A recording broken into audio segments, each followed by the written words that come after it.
Now let's look at the first practice question of chapter 13. So this question asks, the critical F value with 6 numerator and 40 denominator degrees of freedom at alpha equal 0.05 is, which answer will be correct, okay?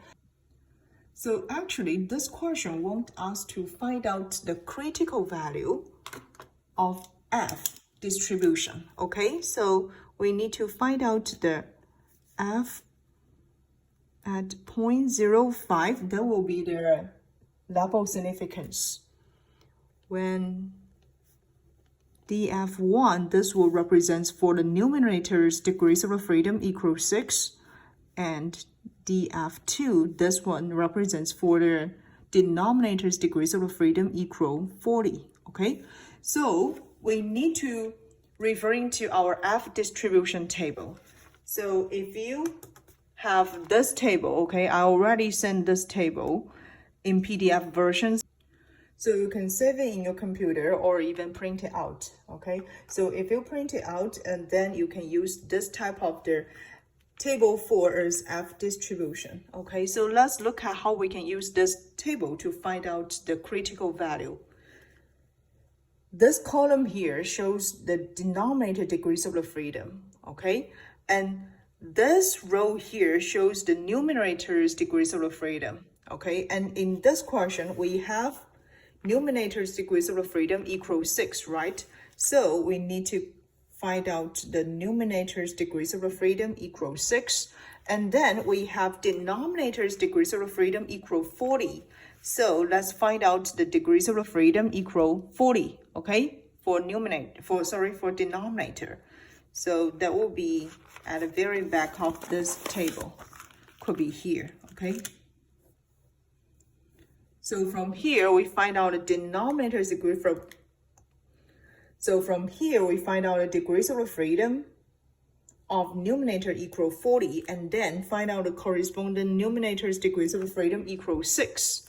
And we need to pay attention in this question, the level significance alpha equal 0.05, right? So we also need to find out the level significance, okay, 0.05, and then we can find out the corresponding critical value at 2.34, okay? So that will be our answer. So go back to check this question. Option A here will be correct. So this is how we can use the F distribution table to help us find out the critical value of F at the level significance alpha equal 0.05 with numerator degrees of freedom equal 6 and denominator's degrees of freedom equal 40. So in F distribution, we have 2 degrees of freedoms, okay? Now let's look at another practice question about how to compute the overall sample mean. So in this question, it says, in a completely randomized design involving 3 treatments, the following information is provided.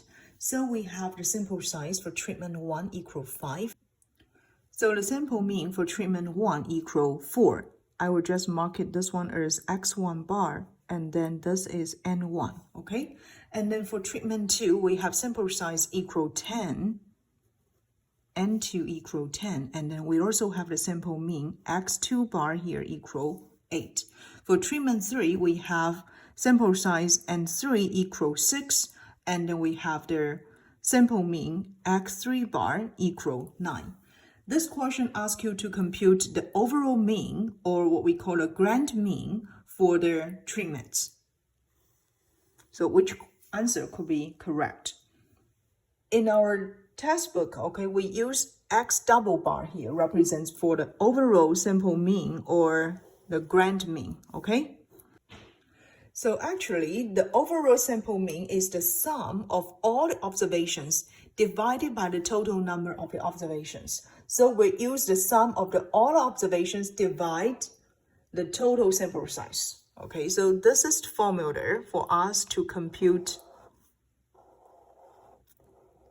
the overall sample mean, okay? And here you notice NT is the denominator. So NT here equal to the sum of their individual sample size, right? So we have NT will equal N1 plus N2, N2 plus NK if we have K populations. If there is a special case, we have the sample size N1 equal N2 equal NK equal N, then we can simplify this formula a little bit, okay? So here you can notice, once we have those individual sample size equal to each other, in other words, if N1 equal N2 equal NK equal N, which means all the other individual sample size are the same, then the overall sample mean is just the average of the K sample means, okay? So let's look at this example first. Please find out the overall sample mean for the following samples. You can notice here we have the 3 samples, right? And then for N1, the sample size equal 4, right? N2, sample size also equal 4, and N3, sample size also equal 4. So this is our special case because all the individual sample size has the same samples, right? So here we can just find out the X1. So X1 bar will equal 7 plus 3 plus 3 divide 4, right? This will give us the X1 bar will equal 5, right? And then for X2 bar, we will just equal 1 plus 5 plus 0 plus 14, and then divide 4. So this will equal 5 as well. Then for X3 bar here, we will have 0 plus 4 plus 0 plus 20 divide 4. So this will equal 6.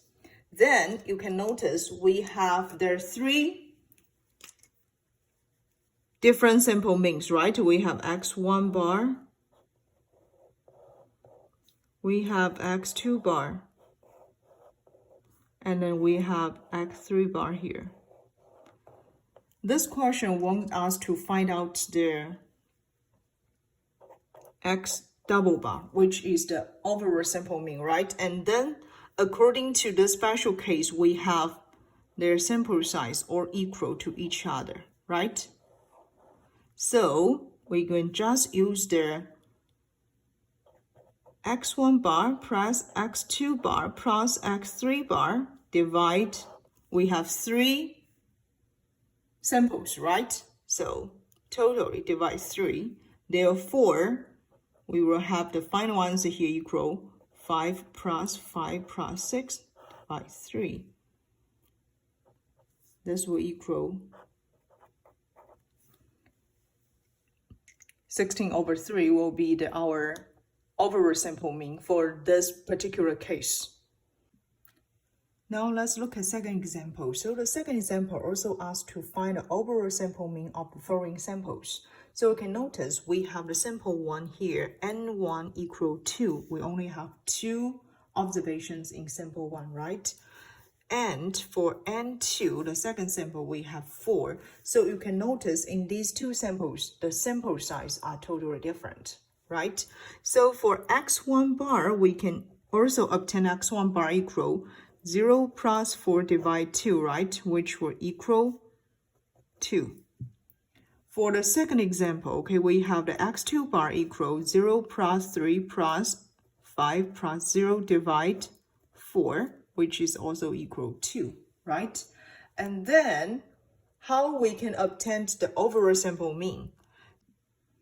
So when the sample size are different, then we should use the weighted mean, okay? So the overall sample mean here should equal to the X1 bar here. So I use the X1 bar times the sample size 2, okay? Plus X2 bar times the sample size 4, and then totally divide NT, okay? So NT will be the total sample size. So what we need to do is use 2 times 2 plus 2 times 4 divide the total sample size equals 6, right? So finally, we can find out the overall sample mean here will equal 4 plus 8 divide 6 equal 2, okay? So this is the way that we can compute the overall sample mean if the sample size are different. The first step, we need to find out the individual sample mean for each sample size, okay?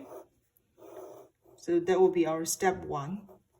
And after that, we need to use the x1 bar here times this will be n2, okay, times the sample size for the first one, and then x2 bar times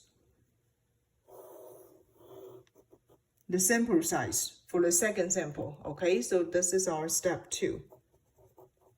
And after that, we need to sum these two numbers and divide the total sample size. So this one is the total sample size, okay? And this will equal n1 plus n2. So finally, we can find out the overall sample mean. So this is for our second example. So based on what we just introduced, the two examples, then we can solve for our question here, okay? You might notice here we have the sample size that totally different, right? So for step 1, we need to have the sample mean. We already have the sample mean here, okay? So let me just write it down.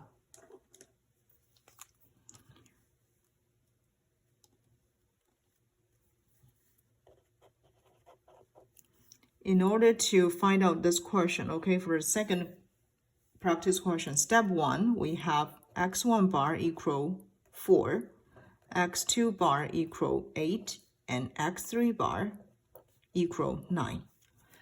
And then in the second step, okay, for the second step, we need to find out the sum of each sample, okay? So for step 2, we need to use x1 bar times the sample size n1 plus x2 bar times the sample size n2, and then plus x3 bar times the sample size of the treatment 3, okay? So which will give us 4 times 5 plus 8 times 10 plus 9 times 6, okay? So this will equal 154. So this is the sum of all the treatments. Then for the last step, in order to find out the overall sample mean, we need to use the sum of the 3 treatments, 154, divide all the sample size, n1 plus n2 plus n3. Okay, so we use 154 divide 5 plus 10 plus 6. So 154 divide 21. So this will give us the number nearly, okay, rounded to 7.33. So this is the way that we can find out the overall sample mean if the sample size do not equal to each other.